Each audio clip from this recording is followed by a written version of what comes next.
Adventure touring bike ang isa sa mga pinakakomportabling sakyan, mapa-on and off-road man yan. At ngayong araw ay pag-uusapan natin ito pong kanilang Suzuki B-Strom 800DE. Gaano nga ba kaganda ang big bike na ito? Yan ang ating aalamin ngayon. Tara!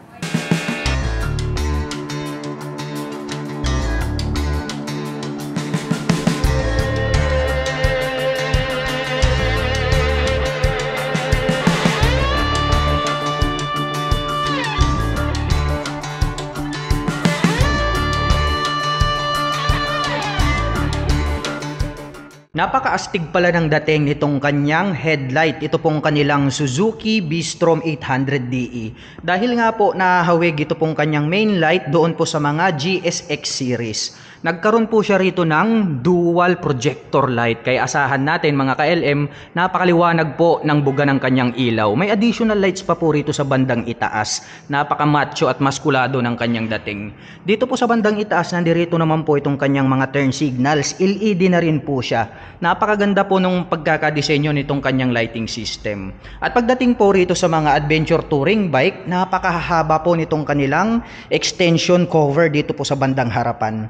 Mayroon naman po tayo ritong two-tone color combination na black and then blue. Sharp din po yung kanyang edges. At dito po sa bandang gilid, may nakalagay po rito na B-Strom DE, which is yung kanyang model name. Dito naman po sa kabila, the same lang din.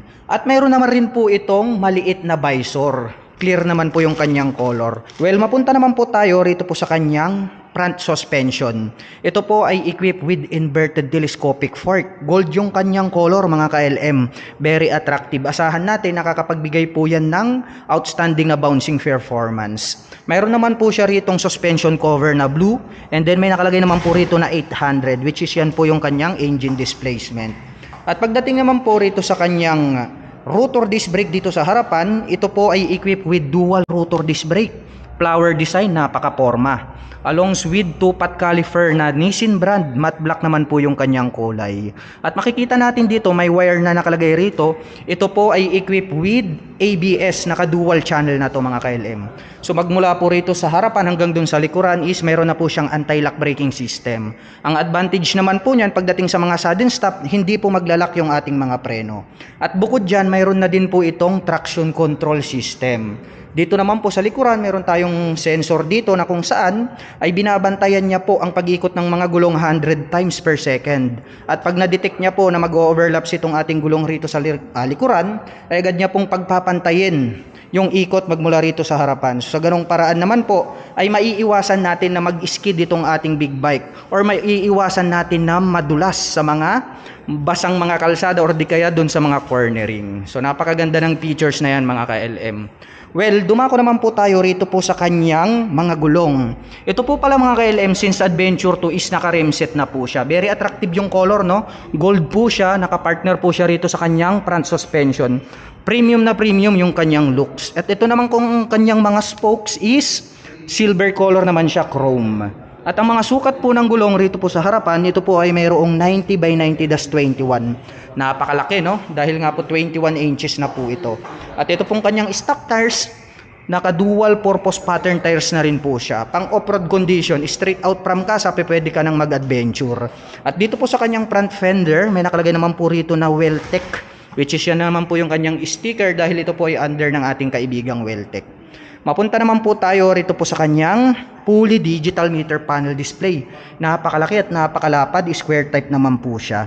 And then meron na rin po siya ritong cover na kung saan pagdating naman po sa daytime, no, since mataas yung sikat ng araw, may cover na po siya. More visible po itong ating digital display. Sa bandang ibaba, dito sa gitna, mayroon naman pong Suzuki logo rito. Pagdating naman po dito sa kanyang ignition, ito po ay equipped with mechanical key. May lock na rin po siya for safety purposes.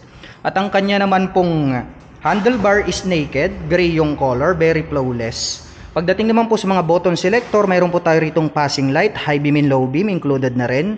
May mode selector tayo rito, turn signal selector at ang kanyang horn.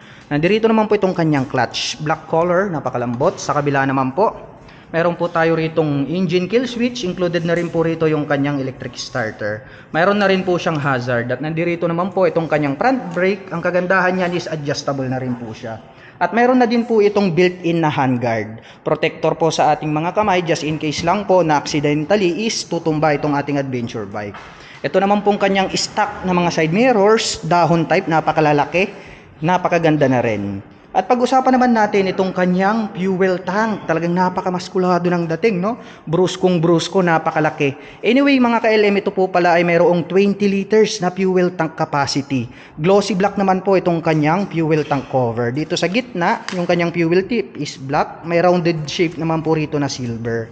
At dito po sa kanyang fuel tank cover, dito sa side na to, napakamaskulado, no? May mga naka-emboss rito, may deep lines, two-tone color combination, blue and then glossy black. Mayroon naman pong nakalagay rito na Suzuki na sticker, which is yung kanyang decal. Sa baba naman po, mayroon tayong lining na white and then DE, which is yung kanyang model name. Napakaganda, no? Sharp din yung kanyang mga edges. Well, dumako naman po tayo rito sa kanyang side cover. Nagkaroon naman po siya rito ng deep lines na kulay blue. And then, meron pong susian dito po sa bandang gitna, dito po sa kanyang side cover. At ito naman pong kanyang engine, napaka-forma ng pagkakadisenyo. Yung kanyang color is parang metallic brown. At ang atin pong Suzuki B-Strom 800DE ay mayroon pong 855mm na seat height. Ngayon naman ay susubukan nating sakyan para malaman natin kung gaano nga ba ito kataas. By the way, mga ka-LM, ang aking height is just around 5'6". Ayan, tiptoe tayo. Natural lang na matataas po yung mga ground clearance dahil nga po ito ay isang adventure touring bike. Well, anyway, masasabi ko naman na very comfortable ito para sa mga tulad ko na 5'6" in height. Anyway, mga ka-LM, ito po pala ay mayroong 776 cubic centimeter engine displacement. Naka-parallel twin cylinder, dual overhead cam, 4-stroke with 4 valve per cylinder. At ito po ay nakakapag-provide ng maximum power na 62 kilowatt at 8,500 RPM. Habang nakakapagbigay naman po ito ng maximum torque na 78 Nm at 6,800 RPM. Napakalakas nito, mga ka-LM, no? Pang-adventure talaga. Anyway, mga ka-LM, ito pong kanyang shifter ay equip po ito ng 6-speed manual transmission at mayroon na rin po siyang quick shifter. Ito naman pong kanyang pillion step sa ating rider is metal po siya. Nagkaroon ng rubber cover on top.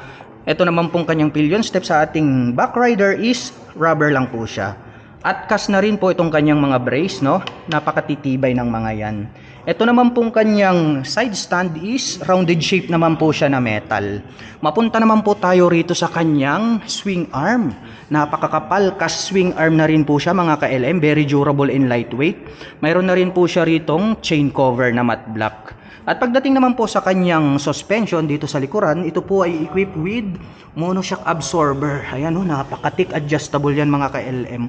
Asahan natin makakapagbigay po yan ng napakagandang bouncing performance. Dumako naman po tayo rito sa kanyang upuan. Napakalapad, no? Ang ganda ng pagkakatahi. Nakita ko agad, napaka-durable, mga ka-LM. At napakalambot. Ayan, no? Ang lambot talaga niya. So talagang very comfortable ito kapag inyong sinakyan. Yung stitches premium, rough po siya, hindi siya basta dudulas. At dito sa bandang itaas, may nakalagay naman po rito na B-Strom, naka-intact po siya. At ang kagandahan niyan, meron na rin po pala siyang integrated dito na grab bar, tas converted na rin po siya sa plate base. So pwede na po tayo agad maglagay rito ng top box. O, di ba? Napakaganda, hindi mo na kailangang mag-aftermarket. Pagdating naman po rito sa kanyang side cover, maporma rin, no? Nagkaroon ng dalawang butas rito sa bandang itaas. Mayroon namang minimal decal dito na gray and then silver color. Silipin naman po natin itong kanyang taillight. Napakaganda rin ang forma ng kanyang taillight, mga ka-LM. LED na rin po siya. At nandirito naman po itong kanyang mga turn signals. LED na rin po siya. At ito pong kanyang rear fender, ito pong naka-emboss na part na to, pag ating sinilip, ito po yung kanyang plate light. May added reflector lights po rito sa gitna. At ito na rin po yung kanyang nagsisilbing plate holder. Well, mapunta naman po tayo rito sa kanyang rear braking system. Ito po ay equipped with single rotor disc brake along with single pot caliper na Nissin. Matte black yung color. At very attractive nga yung kulay nitong kanyang rim set dahil nga po gold color, no? Very premium yung kanyang dating. At stainless naman po itong kanyang mga spokes na naka-X design. Anyway, mga LM, ang mga sukat po ng gulong rito po sa likuran Ito po ay mayroong sukat na 150 by 70-17. At ito po ay naka-dual purpose pattern tires. Napakadikit niyan mga ka-LM. At napakaganda rin at napakahaba pala nitong kanyang stock pipe, no? Itong kanyang tip is silver color. Single exhaust po siya. Matte black po itong kanyang head protection guard. Dito sa gitna hanggang rito po sa dulo. At ito pong kanyang foot brake is metal po siya na matte black yung color. Napakalupit at napakaganda ng dating.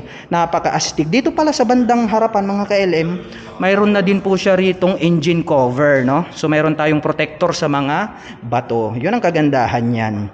Napaka-porma ang astig po nitong kanilang Suzuki B-Strom 800DE. Well, anyway mga ka-LM, ang presyo po pala nitong ating B-Strom 800 ay nagkakahalaga po ito ng 699,000 pesos. At kung balak mo naman pong kumuha ng hulugan ay kailangan mo pong mag-down payment ng 197,197 pesos. At pagdating naman po sa kanyang monthly installment, ito po ay mayroong 21,287 pesos. Sa loob po yan ng 36 months. At para naman po sa mga kababayan natin na nakapanood ng video na ito at interesado pong maglabas nitong kanilang Suzuki B-Strom 800DE, ay maaari nyo po silang puntahan at bisitahin. Dito po yan sa Suzuki Big Bikes, Calasiao, Pangasinan. At para po sa mga kababayan natin na gusto pong mag-order ng ating dekalidad clothing, ay ilalagay ko po yung link dyan po sa description box sa ibaba na kung saan ay pwede po kayong mag-check out. Magpili na lang po kayo dyan kung ano po yung mga magugustuhan nyo dahil napakadaming mga designs. At para naman po sa mga kababayan natin na nais pong magpunta rito, ang kanila pong operation time is starting 9 AM until 6 PM from Monday to Saturday.